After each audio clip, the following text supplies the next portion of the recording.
For all my broke young hoes who are going to New York who want to see some affordable art, this is for you. So first, let's start at Earth Room. It's in Soho at 141 Worcester Street, and it is actually free. It's a piece by Walter de Maria, and it is a really amazing minimalist and site-specific piece of work. So basically, it's just this floor of an apartment that is filled with dirt, and it has like this really specific scent. It's kind of meant to be like a commentary on the relationship between like earth and nature and like man and like humanity. And it's open Wednesdays to Sundays, 12 to 3, and then there's like a half-hour break, and then 3:30 to 6. Number 2, the Bishop Gallery in Brooklyn is hosting an exhibit on Jean-Michel Basquiat and his early work, and it's a lot of personal collections from his friend, and it's completely free. It's called Our Friend Jean, and it's open to the public from 12 to 6 p.m. every Saturday until December 31st, 2026. Number 3 is the museum at FIT. If you like fashion, this is the Fashion Institute of Technology in Chelsea, and they have a free museum. Right now, unfortunately, it's closed for the summer, but they will be reopening September 16th with an exhibit on doll dressing, which seems really cool. Obviously, it's a fashion school. They have a huge archive, and they change this up very regularly, so I always like to go. The museum is open from Wednesdays to Fridays, 12 to 8, Saturday, Sunday, 10 to 5, but is closed on Mondays and Tuesdays. Number 4 is going to be the New York Public Library for the Performing Arts. So if you didn't know, at Lincoln Center, there is a performing arts library, and the first floor is dedicated to a museum space. They always put on really cool exhibits. Right now they're doing an exhibit on Martha Graham, the mother of psychological dance. So if you love modern dance, if you love modern acting, like method acting, I think this is going to be a really cool exhibit to check out. They do change this up pretty frequently as well. So I remember maybe like 10 years ago they did an exhibit on the Beatles, and it was super fun.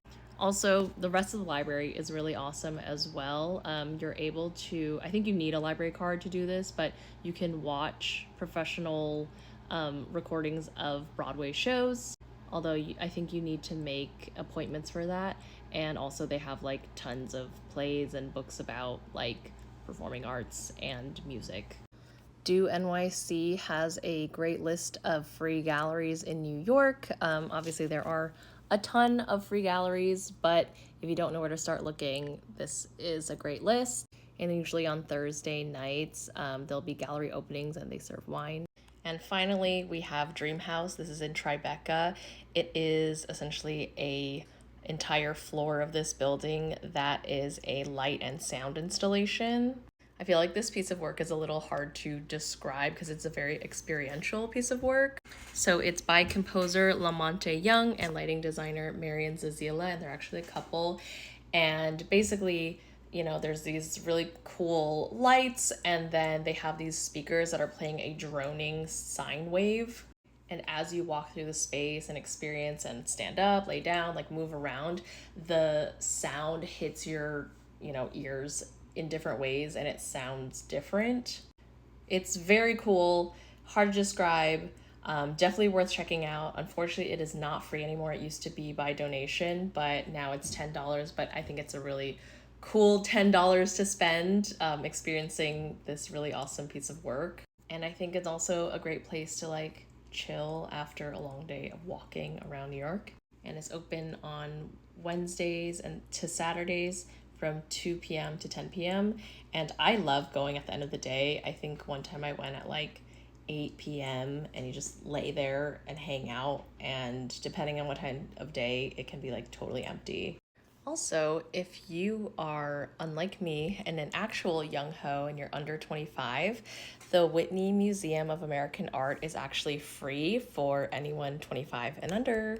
I'm excited for you to check out some of these cool art places. Also, if you don't know about the Mio app, MIO, I've tagged it below, but basically you can export the video into the app and it will save all the locations and things into a map, and then you'll be able to use it for like your itinerary for your trip to New York.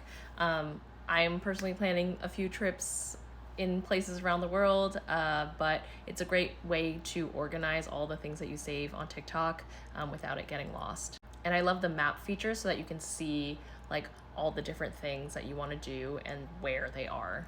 Okay, bye for now. Let me know if you have any questions. Love you. Mwah.